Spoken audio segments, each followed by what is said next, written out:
మరిన్ని డీటెయిల్స్ భరత్ అందిస్తారు. Bharat, latest trends ఏంటి?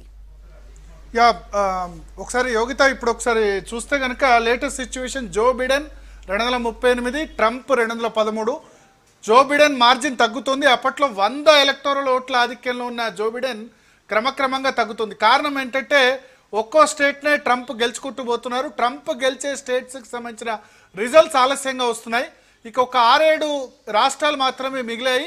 దీనిలో దాదాపు అన్నిట్లో కూడా ట్రంప్ లీడింగ్లో ఉన్నారు. నెవడా 6 ఎలక్టోరల్ ఓట్లు. ఇక్కడ ప్రస్తుతం జో బిడెన్ ఒక లీడింగ్లో ఉన్నారు 51.6% ఓట్లతో. ఇది కాకుండా మిగతా అన్ని స్టేట్స్లో కూడా మనకు ట్రంప్ లీడింగ్ అనిపిస్తుంది. పెన్సిల్వేనియా 20 ఓట్లు, ఇక్కడ ట్రంప్ 56% ఓట్లతో లీడింగ్లో ఉన్నారు. సో 20 ఓట్లు కలిపితే 233 అవుతారు. Next North Carolina Trump 50%, Joe Biden 48. ఇది కూడా గెలిస్తే ట్రంప్ 233 + 15 248 అవుతారు. Next Georgia 51% Trump, Joe Biden 46%. So ఇది కూడా కలిపితే 233 248 16 264 అవుతారు. నెక్స్ట్ మిచిగన్, ఇక్కడ కూడా ట్రంప్ లీడింగ్లో ఉన్నారు 264 + 16 280 అవుతారు. నెక్స్ట్ విస్కాన్సిన్, ఇక్కడ కూడా ట్రంప్ లీడింగ్లో ఉన్నారు. ఇది కలిపితే 290 అవుతారు. తర్వాత అలాస్కాలో కూడా ట్రంప్ లీడింగ్లో ఉన్నారు 293 ట్రంప్ అవుతారు. అప్పుడు జో బిడెన్ 244 దగ్గర ఆగిపోతారు. సో ఇక కౌంటింగ్ కంప్లీట్ కాని స్టేట్స్లో ఒక నెవడా తప్ప మిగతా అన్ని స్టేట్స్లో కూడా ట్రంప్ లీడింగ్లో ఉన్నారు. క్రమక్రమంగా జో బిడెన్ ఆధిక్యం తగ్గుతోంది. మనకు అమెరికా నుంచి కూడా జాయిన్ అవుతున్నారు రామడుగు శివం గారు, అట్లాంటాలో ఉంటారు. అట్లాంటాలో మనకు తెలుసు, తెలుగు వాళ్ళు కూడా చాలా పెద్దలో ఉంటారు. జార్జియా స్టేట్ కిందకి వస్తుంది. శివం గారు, మొదట్లో చాలా కంఫర్టబుల్గా జో బిడెన్ ఉన్నారనుకున్నారు. క్రమంగా మెజారిటీ తగ్గుతుంది. మీ ప్రెడిక్షన్ ఏంటి? మీరు అమెరికాలో ఉన్నారు కాబట్టి అక్కడ ఏమనుకుంటున్నారు? ఓకే, నమస్కారం. సో ఫస్ట్ ఆఫ్ ఆల్ మీరు అడిగిన ప్రశ్నకి ఫస్ట్ ఆఫ్ ఆల్ ఈ states Democrats Republicans states already divide అయ్యి ఉన్నాయని చెప్పి మనం ముందు నుంచే కూడా అనుకుంటున్నాం ప్రతి న్యూస్ లోను. సో స్వింగ్ స్టేట్స్ అని అయితే ఇప్పుడు ఈ కౌంటింగ్ ఏదైతే రిజల్ట్స్ వచ్చాయో మోస్ట్ ఆఫ్ దెమ్ ఆర్ వాళ్ళు అయితే డెమోక్రాట్స్ కానీ లేకపోతే రిపబ్లికన్స్ కానీ అని అది డిక్లేర్ అయి ఉన్నాయి. ఇప్పుడు కౌంటింగ్ ఏదైతే అవుతున్నదో అవన్నీ మొత్తము లేట్ గా రిజల్ట్స్ వచ్చేవన్నీ స్వింగ్ స్టేట్స్ ఇవన్నీ. సో దాంట్లో అఫ్ కోర్స్ జార్జియా అది కాలేదు, బట్ జార్జియాలో ఒక దగ్గర ఏదో సమ్ టెక్నికల్ ఇష్యూ వచ్చి ఈ ప్రస్తుతానికి ఆపారు. బట్ పొద్దున it will continue tomorrow morning. ఇప్పుడు ఉన్న పరిస్థితుల్లో చూసుకుంటే కనుక ఇప్పుడున్న లేటెస్ట్ న్యూస్ ప్రకారం నెవాడా కూడా almost it is gone for Democrats. So దాంతో కూడా ఏం ఇబ్బంది ఏం లేదు. Trump is going to win easily. ఎందుకంటే ఇప్పుడు ఈ Michigan, Wisconsin, Pennsylvania, Georgia and north Carolina ఇవన్నీ కలుపుకుంటే కనుక దాదాపు ఒక 70 సీట్స్ యాడ్ అవుతాయి. కానీ ట్రంప్కు ఒక ట్రంప్ 213 ఉన్నారు, 238 జో బిడెన్ ఉన్నారు. ఇంకా 32 ఎలక్టోరల్ ఓట్లు వస్తే సరిపోతుంది జో బిడెన్ కు. ట్రంప్ కు మాత్రం 57 రావాలి. వస్తాయా 57? వచ్చేందుకు అవకాశాలు లేవండి. ఒకవేళ ఇప్పుడు ఈ ఉన్న స్టేట్స్ లో ఒక్క స్టేట్ వచ్చినా కూడా Trump is not going to win. Okay, sorry, Biden is not going to win.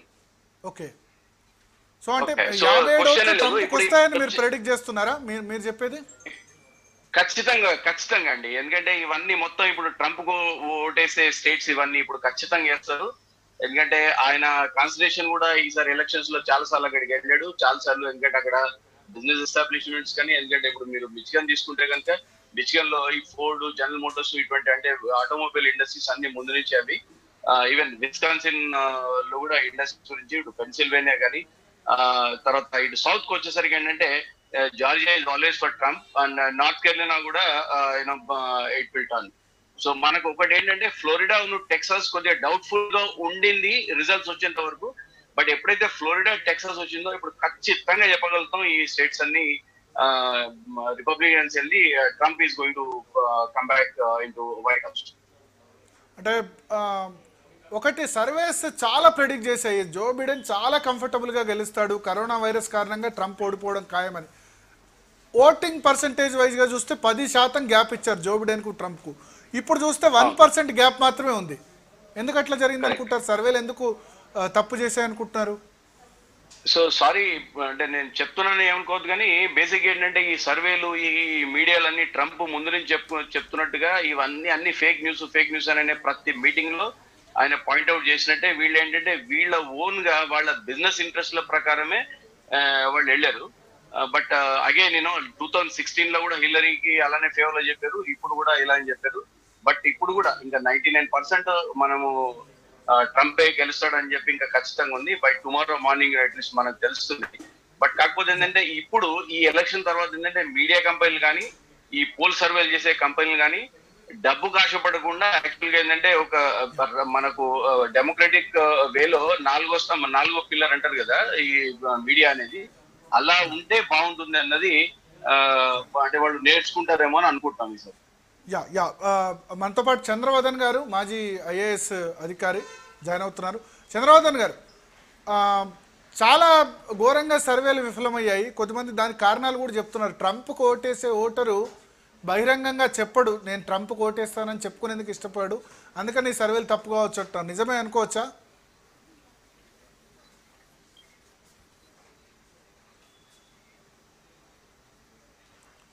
Yeah Chandravardhan గారు మ్యూట్లో ఉన్నారు, మీరు మ్యూట్ తీసి మాట్లాడండి. ఒక విషయం మనం స్పష్టం చేయాలి. ట్రంప్ గారి బేసిక్ క్యారెక్టర్ ఏంటంటే is not a politician, is a business man. ఒక బిజినెస్ మ్యాన్ ఏది చేసినా కూడా ఆలోచించి దృఢంగా ఆలోచన పరంగా చేసి ప్రణాళికాబద్ధంగా పెడతారు. నేను అనుకుంటా ట్రంప్ అదే చేస్తున్నారు.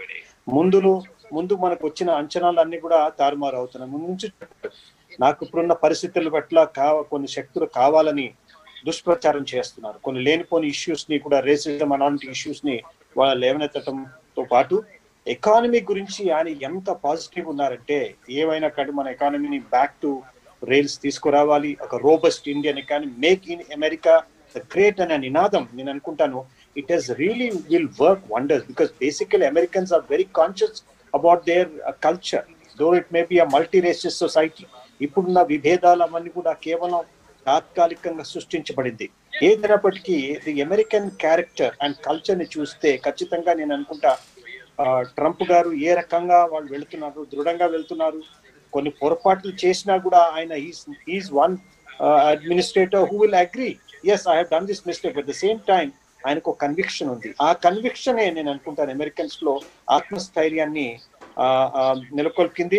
ఇప్పుడు చూశారు మీరు, ఆయన గతంలో 2016 ఉన్న స్టేట్స్ అన్ని కూడా ఆ స్టేట్స్ ని కూడా అక్కడ ఎక్కువ శాతం కూడా నమోదు చేయటం, అది కూడా అక్కడ కూడా ఒక పాపులర్ ఓట్ ని కూడా తీసుకోవటం జరిగింది. ఇది I think it's a very good trend. ఇప్పుడు వచ్చిన ఇష్యూ ఏంటంటే దురదృష్టవశాత్తు ఇప్పుడున్న పరిస్థితుల్లో చూస్తే ఇది ద ఫస్ట్ టైం దట్ ఇద్దరు క్యాండిడేట్స్ పరస్పరం ఆరోపణలు చేసుకుంటున్నారు, తీవ్ర స్థాయిలో ఆరోపణలు చేసుకుంటున్నారు. ట్విట్టర్ ని మాధ్యమంలాగా they are using Twitter as a medium. ఏదైనప్పటికీ నేను అనుకుంటాను ఈ రాత్రి మనకు ఎవరు ప్రెసిడెంట్ అవుతున్నారని తెలియదు. ఖచ్చితంగా ఇండియన్ పాయింట్ ఆఫ్ వ్యూలో ఎవరు బెటర్ అంటారు చంద్రవర్ధన్ గారు? Definitely it's most worth while issue అండి. ఆ ఫండమెంటల్ ఇష్యూ ఫర్ ఇండియన్స్ ఏంటి, మనతో ఎవరు ఉన్నారు, who is our reliable partner, who is going to take a bold stand to protect the interest of India. భారతదేశం యొక్క సార్వభౌమతాన్ని, సోవర్నిటీని కాపాడే శక్తి ఒక వ్యక్తి వచ్చేసి మన ట్రంప్ గారు. కాబట్టి Trump is one reliable partner, Indian Ale. So Indians అందరు కూడా అక్కడ 1.2 మిలియన్ వాళ్ళు ఎవరున్నా కూడా నమోదైన వాళ్ళు ఎక్కువగా డెమోక్రాట్స్ వైపు ఉన్నా కూడా చాలా మంది ఇప్పుడు చూస్తే పరిస్థితులు చూస్తే మనకేం తెలిసిందంటే చాలా మంది ఇండియన్స్ కూడా ట్రంప్ వైపే మొగ్గు చూపించారు. అదే రకంగా అర్లీ ఓటింగ్ కూడా చూస్తే మెయిల్ ఇన్ ఓట్స్ అని కూడా జరిగాయి. అవన్నీ సంకేతాలు. ఖచ్చితంగా ఇప్పుడు ఏంటంటే ఇప్పుడు ట్రంప్ వస్తే మళ్ళీ ఐటీ ఎంప్లాయీస్ కి ఇబ్బంది, కొత్తగా H1B వీసాలు ఇవ్వరు, స్టూడెంట్స్ కి ఇబ్బంది, ఆయన అమెరికన్ ఫస్ట్ నినాదం ఉంటారు అన్నది కూడా ఒక పాయింట్ ఆఫ్ వ్యూ ఉంది కదా. ఏదైనప్పటికీ ఇండియా యొక్క స్ట్రాటజిక్ ఇంట్రెస్ట్ ని కాపాడుతారు. ఇప్పుడున్న పరిస్థితుల్లో చైనాని we have a major threat from China మనకు మన బార్డర్ లో రెడీగా అటాక్ చేయడానికి అలాంటి యుద్ధ వాతావరణం ఉంది. ఆ యుద్ధ వాతావరణాన్ని మనకు సేఫ్ గా సెక్యూర్ గా ఉండాలంటే మనకు ట్రంప్ రావాల్సిన అవసరం ఉంది. మీరు చెప్పారు కొన్ని విషయాలు, ముఖ్యంగా with regard to H1B visas. నేను అనుకుంటా అది ఆ పాలసీలో మార్పులు చేయటం సహజమే, కానీ ఖచ్చితంగా ఇండియా వైపే మొగ్గు చూపుతారు. ఇండియాలో ఉన్న ప్రత్యేక పరిస్థితులు ఆయనకు చాలా తెలుసు. మోడీ గారితో ఆయనకున్న సత్సంబాలు వల్ల నేను అనుకుంటే ఇండియా యొక్క స్ట్రాటజిక్ ఇంట్రెస్ట్, మరి అదే విధంగా ఆ డొమెస్టిక్ లో మనకున్న సమస్యలు, ముఖ్యంగా ఈ మైగ్రెంట్స్ గురించి, అక్కడ ఉద్యోగ రీతిలో పనిచేసే వాళ్ళ యొక్క అవసరాన్ని కూడా దృష్టిలో పెట్టుకొని definitely he will calibrate. Because India is one state where strategic, తన యొక్క స్ట్రాటజిక్ కన్సర్న్స్ ని వాళ్ళు దాన్ని ఓవర్లుక్ చేయలేరు. కాబట్టి ఖచ్చితంగా there will be a change as far as the immigration policy, or allowing at least the competent people, IT professionals to go to America. So మొత్తానికి 238, 213 నడుస్తుంది. అయితే కౌంటింగ్ జరుగుతున్న రాష్ట్రాల్లో ట్రంప్ ఎక్కువ రాష్ట్రాల్లో ఆధిక్యంలో ఉన్నారు. అవన్నీ కలిపితే దాదాపు 280 క్రాస్ చేసే విధంగా ట్రంప్ కనిపిస్తున్నారు. 270 మ్యాజిక్ ఫిగర్. రాజు గారు డల్లాస్ నుంచి జాయిన్ అయ్యారు. అట్లాగే రామడుగు శివం గారు ఉన్నారు, జార్జియా స్టేట్ ఎక్కడైతే కీన్ కంటెస్ట్ జరుగుతుందో. తర్వాత చంద్రవదన్ గారు మాజీ ఐఏఎస్ అధికారి గారు ఉన్నారు. రాజు గారు, ఏమనిపిస్తుంది మీకు ఈ సిచ్యువేషన్ చూస్తే? చాలా ఉత్కంఠగా ఉంది.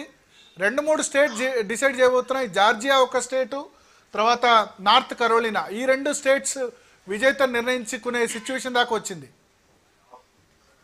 నార్త్ కరోలినా కొంచెం టఫే ఉన్నది. బట్ జార్జియాలో మాత్రం వచ్చే ఛాన్సెస్ ఉంది. ఇంకా కొన్ని వేరే స్టేట్లలో కూడా చిన్నగా ఇంకా మొత్తం కంప్లీట్ కాలేదు. కాబట్టి మనకి అక్కడ కూడా ఛాన్సెస్ ఉన్నాయి రావడానికి. బట్ పక్కా ట్రంప్ గారు రావడం ఖాయం ఈ ఎలక్షన్స్ లో. That I can say that because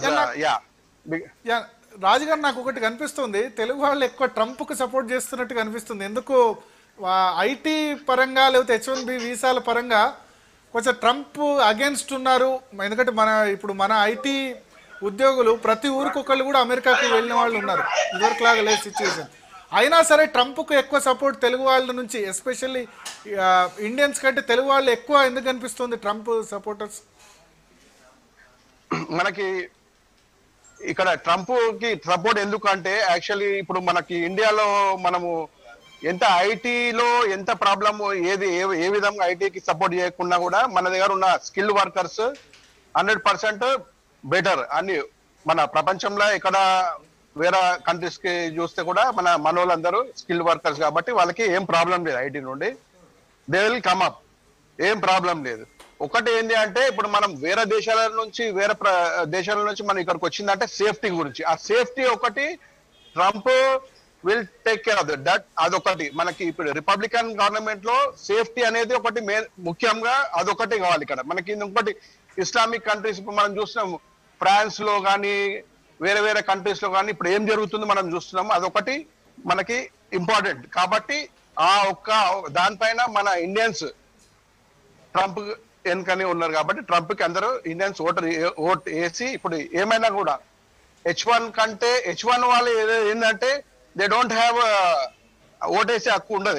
H1 వాళ్ళకి ఉన్న సిటిజన్స్. ఇప్పుడు మీరు మాట్లాడవలసింది సిటిజన్స్ గురించి. H1 వాళ్ళు ఉన్నారు, H1 వాళ్ళు ఉన్నారు, వాళ్ళు సపోర్ట్ చేస్తారు.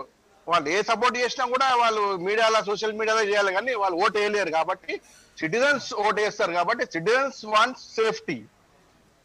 అలాగే మిగతా అన్ని కంట్రీస్ కి కావాల్సింది సేఫ్టీ. కాబట్టి Indians will vote for Trump for the safety for the but అక్కడ డెమోక్రాటిక్ పార్టీ నుంచి వైస్ ప్రెసిడెంట్ క్యాండిడేట్ మన కమలా హారిస్ ఉన్నారు, మన చెన్నై నుంచి, సౌత్ ఇండియా నుంచి ఆమె మూలాలు ఉన్నాయి. అయినా ఓవరాల్గా Indians, not only Telugu, overall Indians vote Democrat Republicans మధ్య ఎంత పడిందని మీరు అనుకుంటున్నారు?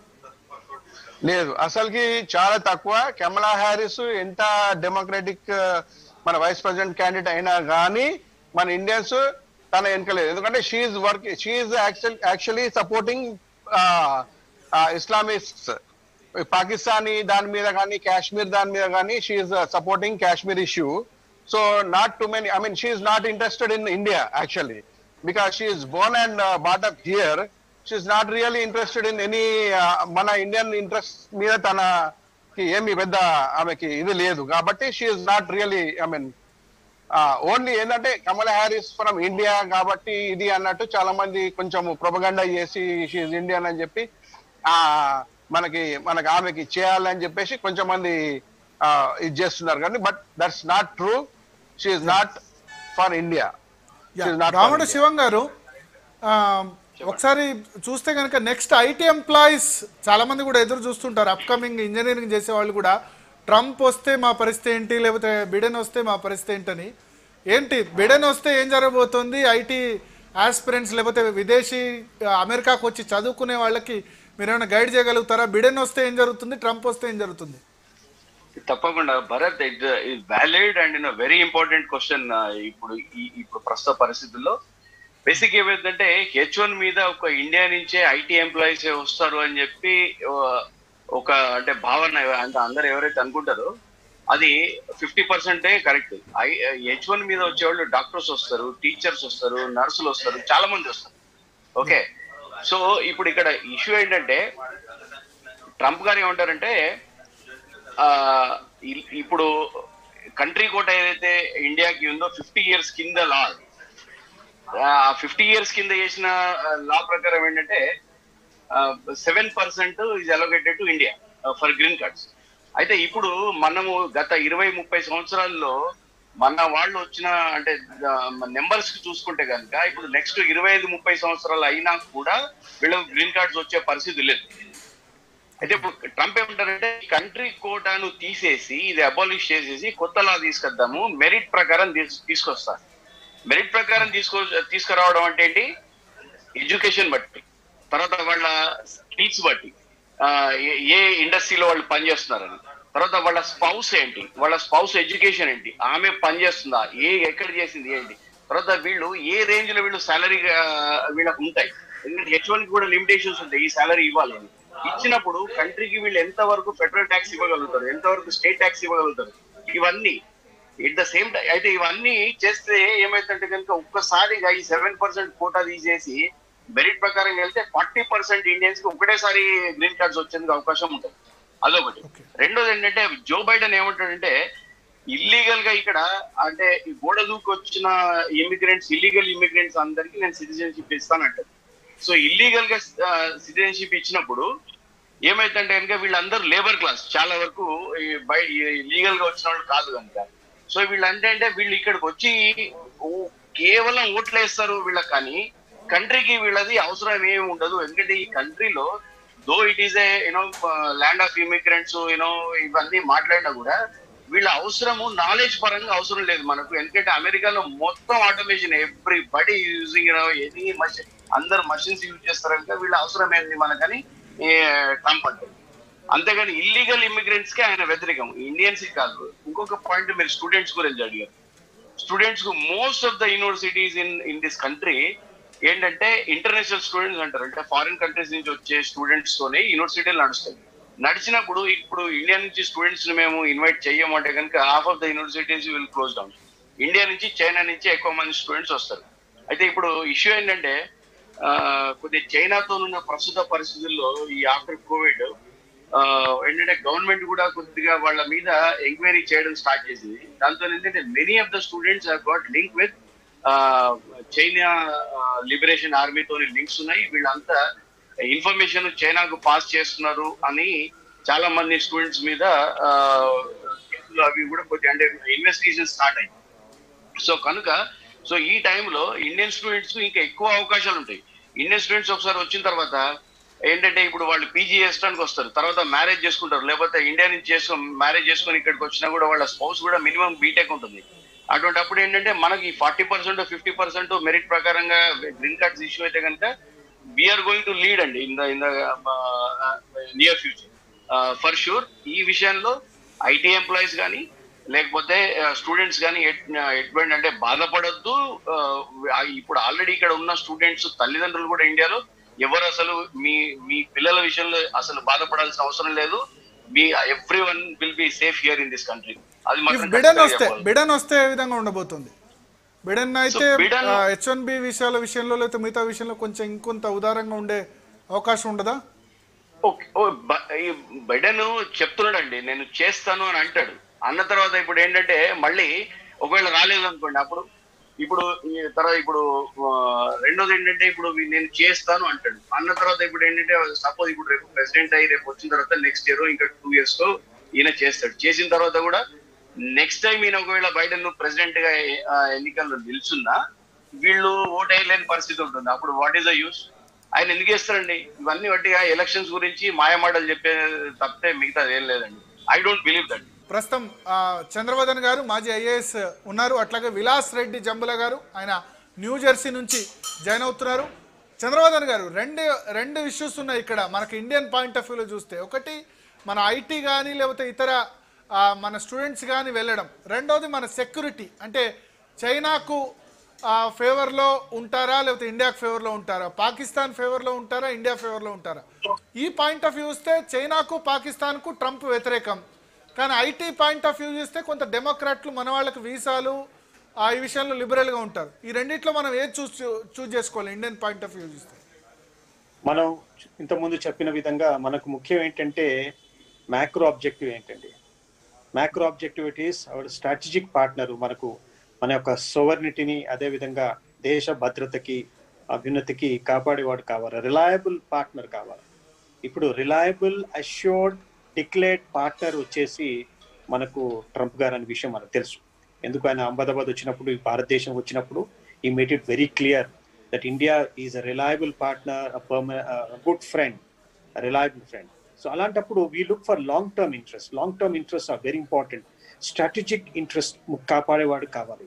ఇప్పుడున్న మనకున్న జియోపొలిటికల్ సిచ్యువేషన్ చూస్తే ఇప్పుడు మనకు చైనా నుంచి వచ్చే థ్రెట్ అండి, అదేవిధంగా మనకు ఇతర మరి పాకిస్తాను అలాంటి దేశాల్లో and the fear of Islamic terror is going to be a big issue. మనం ఫ్రాన్స్ లో జరిగింది చూసాం.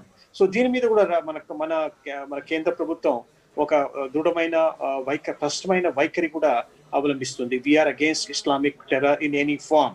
కాబట్టి ఇవన్నీ ఈ geopolitical strategic interest, security concerns in the South East Asia ఆ రీజన్ లో చూస్తే ఇప్పుడున్న పరిస్థితులు ఉన్నాయి. ఐ థింక్ మనకు ఈ లాంగ్ టర్మ్ ఆబ్జెక్టివ్ ఏంటి, to balance the state of power, the balance power, అదేవిధంగా మళ్ళాగా న్యూక్లియర్ ఫాలోఅవుట్ కాకుండా ఒక సేఫ్టీ వాల్వ్ అనేది మనకు స్ట్రాటజిక్ పార్ట్నర్ చాలా అవసరం.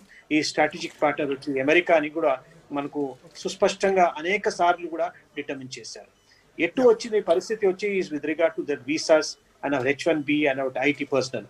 I think in due course of time మన ఫ్రెండ్ చెప్పినట్లు ఆ సీలింగ్ అనేది తీసేసి ఉంటే ఖచ్చితంగా మన వాళ్ళకి ఇంకా ఎక్కువ వచ్చే అవకాశం ఉంది. ఐ థింక్ ఫైన్ ట్యూన్ చేయబోతున్నారు. ఇంకో ముఖ్యమైన విషయం ఏంటంటే మంచి సంకేతం ట్రంప్ గారు ఏం పంపించారు, all this H1B visas and other considerations and categories, they should based on merit, knowledge based workers కావాలి.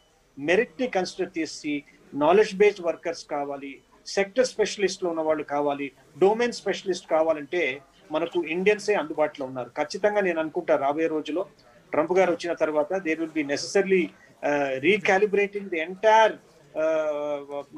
issue with relating to immigration and especially with regard to jobs for this IT sector and other technical personnel. Okay. Technical issues lo we score a point over other states, other nations అండి. విలాస్ రెడ్డి జంబుల గారు join అవుతున్నారు మనతో పాటు new Jersey నుంచి.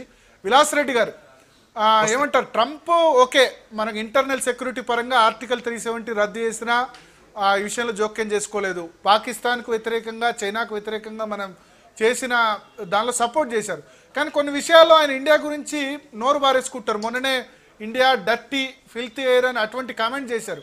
So అటువంటి sentiment ఏమైనా ఉందా? తర్వాత మోడీ అక్కడ మోరార్లెస్ కొంచెం ట్రంప్ ఫేవర్గా ఉన్నారు అన్న ఇండికేషన్ ఉంది, అదేమన్నా పనిచేసిందంటారా ఈ ఎలక్షన్లో?